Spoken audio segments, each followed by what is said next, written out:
சிறகுகள் புத்தம் புதிய மெகா தொடர்.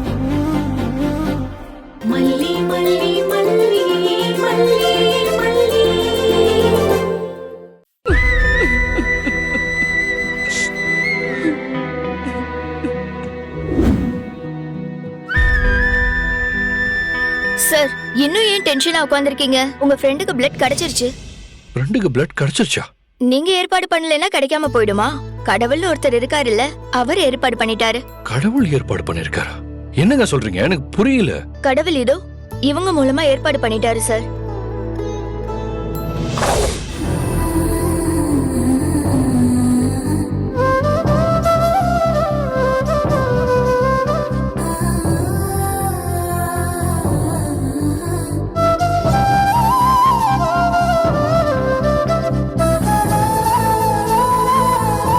நீங்க என்ன இந்த நேரத்துல? அதுவும் நீங்க எப்படிங்க? எனக்கும் ஏபி நெகட்டிவ் பிளட் குரூப் தான். நீங்க உங்க ஃப்ரெண்டுக்கு அந்த பிளட் குரூப்பை தேடுறீங்கன்னு சொன்னதால தான் நானே கிளம்பி வந்துட்டேன். அல்லி நிஜமா தான் சொல்றீங்களா? ஆமா தீபன் சார், ஏன் அப்படி கேக்குறீங்க? உங்களுக்கே நிறைய பிரச்சனை. வெண்பா காணாம போன கவலையில இருந்து இன்னும் மீண்டு வரல. அதுக்குள்ள எப்படிங்க உங்களால பிளட் டொனேட் பண்ற அளவுக்கு தயாராக முடிஞ்சது? ஏபி நெகட்டிவ் ரொம்ப ரேரான பிளட். அது இல்லாம நிறைய பேர் ரொம்ப சிரமப்படுவாங்கன்னு எனக்கு தெரியும். அதனால எப்போ வாய்ப்பு வந்தாலும் நான் பிளட் டொனேட் பண்ணிடுவேன். அது மட்டும் இல்லாம இந்த சமயத்துல பிளட் கொடுத்ததுல என்னோட சுயநலமும் இருக்கு தீபன் சார். என்ன சுயநலம் அல்லி? நான் யாருக்காவது உதவியா இருந்தா என் பொண்ணுக்கு யாராவது உதவியா இருப்பாங்கல்ல, அவளை எங்கேயாவது பார்த்துட்டு என்கிட்ட கொண்டு வந்து சேர்த்துருவாங்கல்ல, அதனாலதான். மல்லி, நீங்க ஒண்ணும் கண் கலங்காதீங்க. இந்த விஷயத்தை வச்சு மட்டும் சொல்லல. நீங்களும் விஜய் எவ்வளவு நல்லது செஞ்சிருக்கீங்க. உங்களுக்கு எந்த கஷ்டமும் வராது. நிச்சயமா வெண்பா வந்துருவா. இப்படி எல்லாம் எதுவும் நடக்க கூடாதுன்னு தான் எல்லா விரதமும் இருக்கும், எல்லா பூஜையும் பண்றோம், எல்லா நல்லதும் பண்றோம். ஆனா நடந்துருதே தீபன் சார். இதெல்லாம் ரொம்ப டெம்பரவரிங்க. இதெல்லாம் கூட லைஃப்ல நடக்கலன்னா கடவுள்னு ஒருத்தர் இருக்கிறதே நினைச்சு பார்க்க மாட்டோம். நீங்க ஒண்ணும் கவலைப்படாதீங்க. வெண்பா சீக்கிரமா நம்ம கிட்ட வந்துருவா. அவருக்கு பிளட் ஏத்த ஆரம்பிச்சிட்டாங்க. இனி அவர் உயிருக்கு ஆபத்து இல்லைன்னு டாக்டர் சொல்லிட்டாங்க. ஏதோ ஒரு மகராசி அவருக்கு பிளட் கொடுத்துட்டாங்க. ஏதோ ஒரு மகராசி இல்லமா, இதோ இவங்க தான் பிளட் கொடுத்தாங்க. அம்மா ரொம்ப நன்றிமா. நீங்க நல்லா இருப்பீங்க, உங்க குடும்பமும் நல்லா இருக்கும், உங்க புருஷன் பிள்ளைங்க எல்லாரும் நல்லா இருப்பாங்க. நான் எப்பவுமே கடவுளை வேண்டிக்கிறேம்மா. மல்லி, இத பாருங்க, இவங்களோட பிளஸிங்ஸ் வேற கிடைச்சிருச்சு. நிச்சயமா நம்ம வெண்பா நமக்கு கிடைச்சிருவா.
ரெண்டும் தூங்கி வலியுதுங்கடா.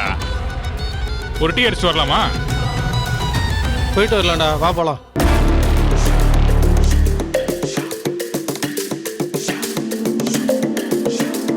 டேய் நில்லுங்கடா. எனக்கு ஒரு டவுட்.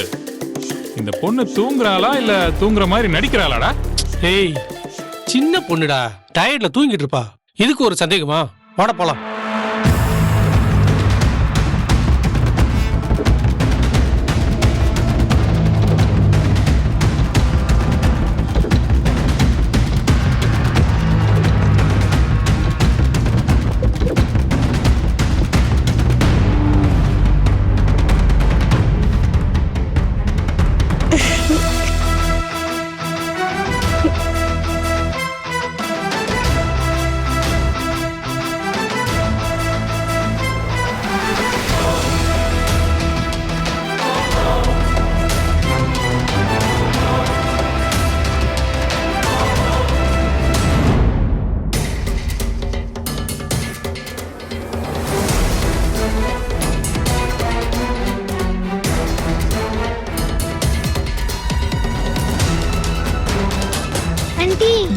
ஆண்டி எழுந்துறீங்க எழுந்துறீங்க எழுந்துறீங்க ஆண்டி.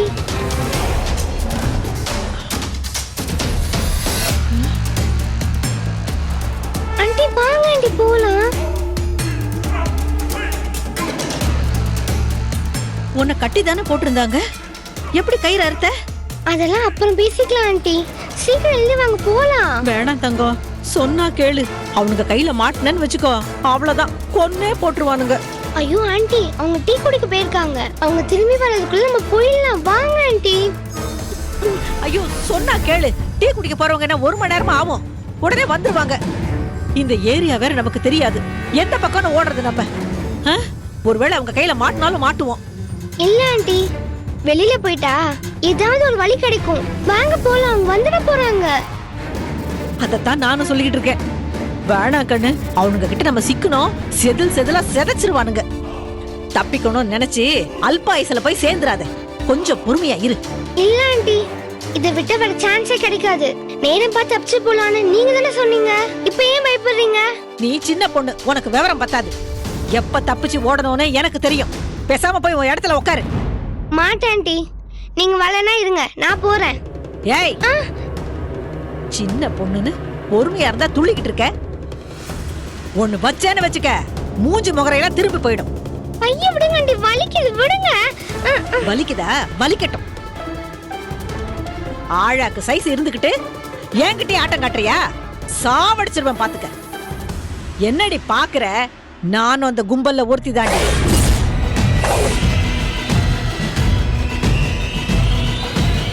ஈஸியா உன்னை ஓட விடுறதுக்கா கடத்திக்கிட்டு வந்தோம். மத்த இடத்துல இருந்து நீ ஈஸியா தப்பிச்சிருக்கலாம். உன் கேடி வேலைலாம் எங்க கிட்ட நடக்காது. ஓவரா எகிர்னேன்னு வச்சுக்கோ, போட்டு தள்ளிட்டு போயிட்டே இருப்போம். ஒழுங்கு மரியாதை இப்படி உட்காரு, உட்காரு. வீணா அடிபட்டு சாகாத.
போங்கடா.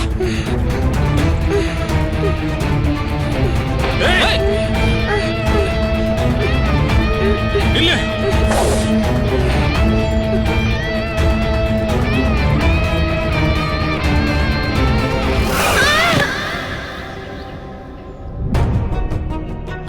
சொல்லுங்கய்யா. சரிங்கய்யா, எனக்கு கொஞ்சம் டைம் கொடுங்க. நான் உங்களுக்கு இன்னைக்குள்ள சொல்லிடுறேன். சரிங்கய்யா. என்ன மல்லி, யார்கிட்ட பேசிட்டு இருந்த? கோவில்ல இருந்து புரோகிதர் பேசினார் அண்ணி. ஆயுஷ் ஹோமம் பண்றதா இருந்தா சீக்கிரமா சொல்ல சொன்னாரு. அதுக்கான பொருள் எல்லாம் வாங்கணும்னு சொன்னாரு. நீ என்ன சொன்ன? நான் என்ன பதில் சொல்ல முடியும்? நான் எந்த முடிவுமே எடுக்க முடியாதே. நான் மட்டும் செய்ய முடிஞ்ச நேர்த்தி கடனா இருந்தா யாரையும் எதையும் கேட்டிருக்க மாட்டேன். நானே பண்ணியிருப்பேன். குழந்தைய பெத்த அம்மா இல்ல அப்பா தான் இந்த யாகத்தை பண்ண முடியும்னு சொல்றாரு. நான் என்ன பண்ண முடியும் சொல்லுங்க? இப்பவாச்சு நீ உண்மையான அம்மா இல்லங்கறத தெரிஞ்சுக்க. நீ எப்பவுமே பெத்த தாயாயிட முடியாது மல்லி. ரொம்ப சீன் போட்டல்ல. கடவுள் சரியா தாண்டி வச்சிருக்காரு ஆப்பு.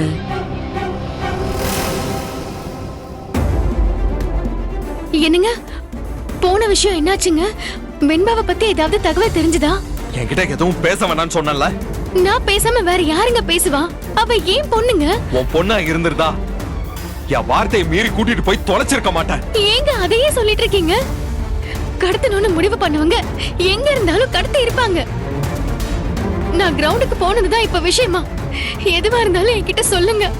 என் குழந்தைய பத்தி தெரிஞ்சுக்காம நான் எவ்வளவு அழுதுட்டு இருக்கேன் தெரியுமா? விஜய் தம்பி, ஒரு நிமிஷம். தயவு செஞ்சு இப்படி எல்லாம் பண்ணாதீங்க. உங்க குணத்துக்கு இது பொருந்தவே இல்ல. எந்த சமயத்துல பொண்டாட்டியோட சேர்ந்து இருக்கணுமோ அந்த சமயத்துல இவளை கை விட்டுறாதீங்க. இவ பாவம், இவ எங்க போவா?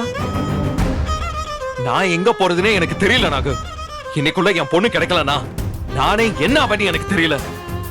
இதுல நான் எங்க போய் இன்னொருத்தருக்கு ஆறுதல் சொல்றது? டே விஜய், அதெல்லாம் அவ கிடைச்சிருவா. நீ மனசெல்லாம் விடாத. ஆமா, சோஷியல் மீடியா அட்வர்டைஸ்மெண்ட்னு போனி, என்னாச்சு அது? எல்லா பிளாட்ஃபார்ம்ஸ்லயும் விளம்பரம் பண்ண சொல்லியாச்சு. இன்னும் 1 மணி நேரத்துக்குள்ள தமிழ்நாடு முழுக்க இருக்கிற பட்டி தொட்டி எல்லாம் விஷயம் போயிடும். சோஷியல் மீடியான்னு போயிட்டல்ல, கண்டிப்பா ஒரு நல்ல தகவல் வரும் பாரு. இந்த மொத்த நாடுமே சோஷியல் மீடியால தான் இருக்கு. நிச்சயம் நமக்கு ஏதாவது ஒரு நல்ல தகவல் தெரியும். இப்படி எல்லாம் பண்றீங்கல்ல, அப்படியே அந்த ஆயுஷ் ஹோமமும் பண்ணிடலாம்ல. உங்க நம்பிக்கைக்கு நீங்க வேலை பண்ற மாதிரி ஏன் நம்பிக்கைக்கு நம்ம இத பண்ணலாங்க. மல்லி, உனக்கு புரியலையா? யாகம்னா 2 மணி நேரத்துக்கு அங்கேயே உட்கார்ந்து இருக்கணும். அப்படி உட்கார்ந்து இருக்க நேரத்துக்கு குழந்தைய தேடி அலையலாம். ஏதாச்சும் தகவலாச்சு கிடைக்கும். யாகத்துல உட்கார்ந்தா என்ன கிடைக்கும்? குழந்தைய கிடைச்சிருவாங்க. நிறைய பேருக்கு அப்படி காணாம போன குழந்தை கிடைச்சிருக்கான். புரோகிதரும் அதுதான் சொல்றாரு. அப்படின்னா நீ அதை பண்ணு, என்ன விட்டுரு. நான் தான் பண்ண முடியாதுன்னு சொல்றேன்ல. விதிதான் அவளை என் வயித்துல பொறக்க வைக்கலையே. குழந்தைய பெத்த அம்மா தான் அந்த யாகத்தை பண்ண முடியும்னு சொல்றாங்க. மல்லி, தம்பி ஏதோ சோஷியல் மீடியால விளம்பரம் கொடுத்திருக்கிறதா சொல்றாருல, அதுல இருந்து ஏதாவது தெரியட்டும். அதுக்கப்புறம் யாகத்தை பத்தி யோசிக்கலாமே.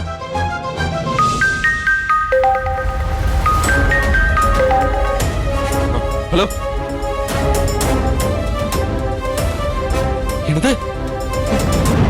பாடியா? 8 வயசு குழந்தையோட பாடியா? அதை எதுக்கு நான் பார்க்கணும்? இல்ல, வாய்ப்பு இல்ல. அப்படியெல்லாம் இருக்காது. இல்ல, என்கிட்ட அதை சொல்லாதீங்க. என்கிட்ட சொல்லாதீங்க.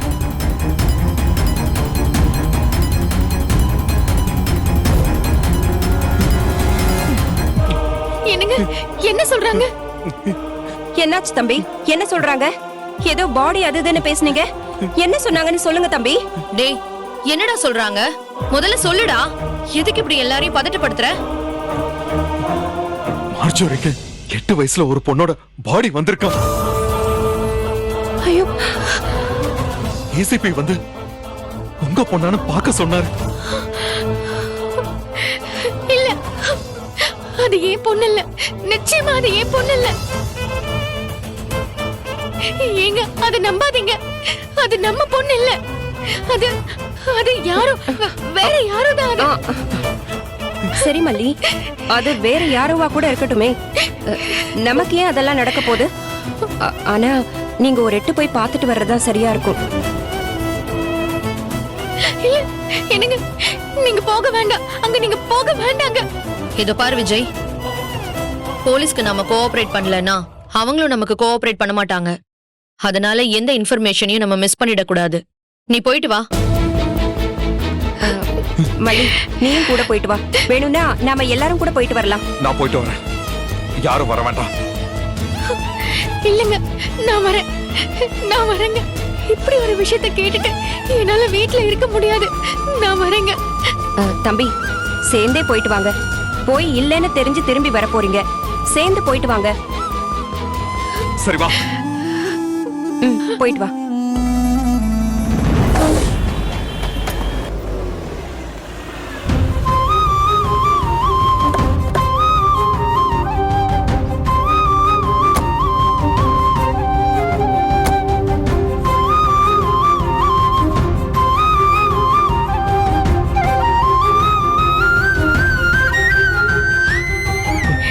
என்னங்க,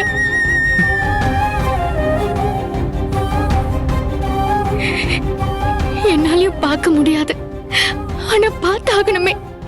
வாங்க. இல்ல, என்னால முடியாது. என்னால பார்க்க முடியாது, என்னால பார்க்கவே முடியாது, முடியாது, என்னால முடியாது. சார் வாங்க சார், உங்களுக்காக தான் வெயிட்டிங். உங்க பொண்ணா இல்லையான்னு பாருங்க. கஷ்டம்தான் சார், புரியுது. ஆனா என்ன செய்ய முடியும், பார்த்து தான் ஆகணும். குழந்தைகளை கவனமா பார்த்துக்கோங்க, கவனமா பார்த்துக்கோங்கன்னு நாங்களும் தலையில அடிச்சுக்கிறோம். நீங்களும் புரிஞ்சுக்க மாட்டேங்கிறீங்களே. பொண்ணை தொலைச்சிட்டீங்க, இனி என்னெல்லாம் பார்க்கணுமோ பார்த்து தானே ஆகணும். வாங்க சார். நீ போய் பாரு மல்லி. எனக்கு மட்டும் மனசு இரும்பலையா இருக்கு, என்னாலயும் பார்க்க முடியாதுங்க. இப்படி 2 பேரும் தயங்கினா எப்படி சார்? யாராவது ஒருத்தர் தைரியமா முடிவு பண்ணுங்க. உங்களுக்காக தான் வெயிட் பண்ணிட்டு இருக்கோம். ஒரு நிமிஷம் வந்து டக்குன்னு பார்த்துட்டு போயிடுங்க சார்.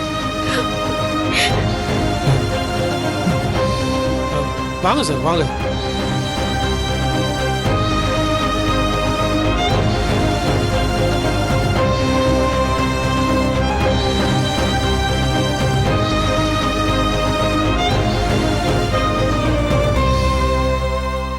வாங்க சார், பார்த்து சொல்லுங்க.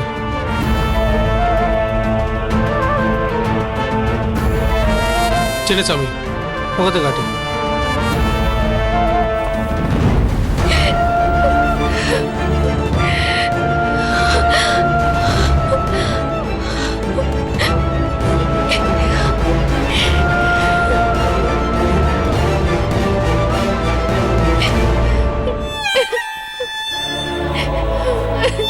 இல்ல சார், இல்ல சார், எங்க பொண்ணு இல்ல சார்.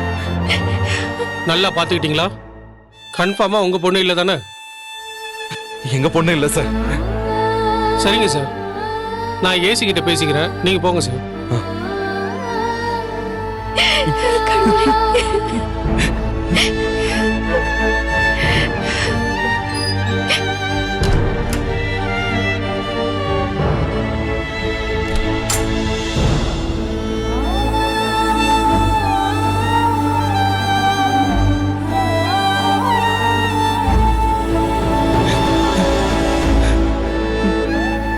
பொண்ணை எங்கெங்கயோ பார்த்திருக்கேன், எத்தனை ஸ்டேஜ்ல பார்த்திருக்கேன், எவ்வளவு கூட்டத்துக்கு மத்தியில பார்த்திருக்கேன். கிளாஸ்ல ஃபர்ஸ்ட் மெடல் வாங்குவா, பேச்சு போட்டியில பிரைஸ் வாங்குவா, டான்ஸ்ல கப்பு வாங்குவா, ஸ்போர்ட்ஸ்ல ஷீல்டு வாங்குவா. அத்தனை மேடையில பார்த்திருக்கேன். என் பொண்ண கைத்தட்டுக்கு இடையில பார்த்திருக்கேன். ஆனா இன்னைக்கு இப்படி ஒரு இடத்துக்கு என் பொண்ணை தேடி வர வச்சுட்டு என் மனசுக்கு எவ்வளவு துடிச்சிச்சு தெரியுமா? எவ்வளவு பயந்தன் தெரியுமா? எவ்வளவு அழுத தெரியுமா? நானும் அழுதேங்க, என்னால தான் பார்க்க முடியல. நீ குழந்தைய தொலைச்சவ, நீ அழணும், நான் தான் அழணும். அப்படி எல்லாம் சொல்லாதீங்க, எல்லாம் என் கை மீறி நடந்துருச்சு. என் கண்ணு முன்னாடி நடந்திருந்தா என் உயிரை கொடுத்தாச்சு நான் தடுத்திருந்திருப்பேன். தயவு செஞ்சு அதை சொல்லாதீங்க. என்னால நீ பண்ண துரோகத்தை மறக்க முடியல. என் பொண்ண பத்திரமா நீ பார்த்து பண்ணா உன்னை கல்யாணமே பண்ண. என் பொண்ணை நீ நேசிக்கிறேன்னு தெரிஞ்சதுனால தான் உன்னை நேசிக்கவே ஆரம்பிச்சேன். நீ ஏன் என் பொண்ணை தொலைச்சிட்ட? என் பொண்ணை கூட்டிட்டு போகாதன்னு அத்தனை தடவை சொன்னேன். ஆனா என் பேச்ச கேட்காம கூட்டிட்டு போய் இப்படி பண்ணிட்டியே. எங்கெல்லாம் வந்து என் பொண்ணை நான் தேடணுமா? எனக்கு ஏன் இந்த மாதிரி ஒரு வலியை கொடுத்து? தொலைச்சிட்டேன்னு சொல்லாதீங்க, நம்ம பொண்ணு கிடைச்சிருவா. நீங்க தைரியமா இருங்க, நம்ம தேடி கண்டுபிடிச்சிடலாம். என் பொண்ணு நிச்சயமா கிடைப்பா. நான் நிச்சயம் தேடி கண்டுபிடிப்பேன். ஆனா உன்னோட சேர்ந்து இல்ல, நான் தேடிக்கிறேன். என் பொண்ணை நானே தேடிக்கிறேன். ஆனா அது வரைக்கும்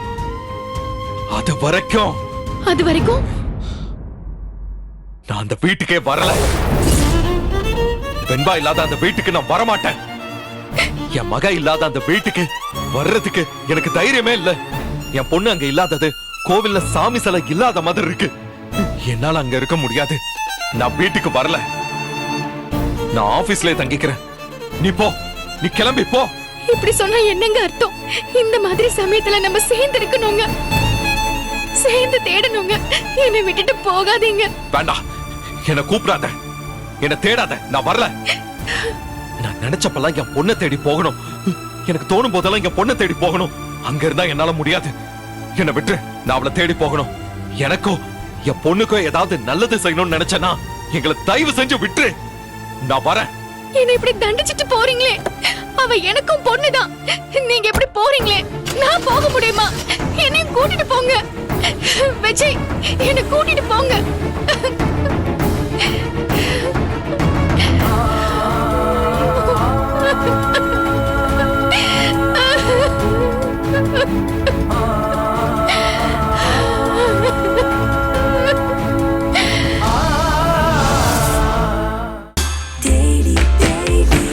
Taste Daily. Taste the Daily. Taste Daily. Taste the Daily. இந்த வீடியோ உங்களுக்கு பிடிச்சிருந்தா லைக் பண்ணுங்க, ஷேர் பண்ணுங்க, காமெண்ட் பண்ணுங்க. மறக்காம சரிகமா டிவி ஷோஸ் தமிழுக்கு சப்ஸ்கிரைப் பண்ணுங்க.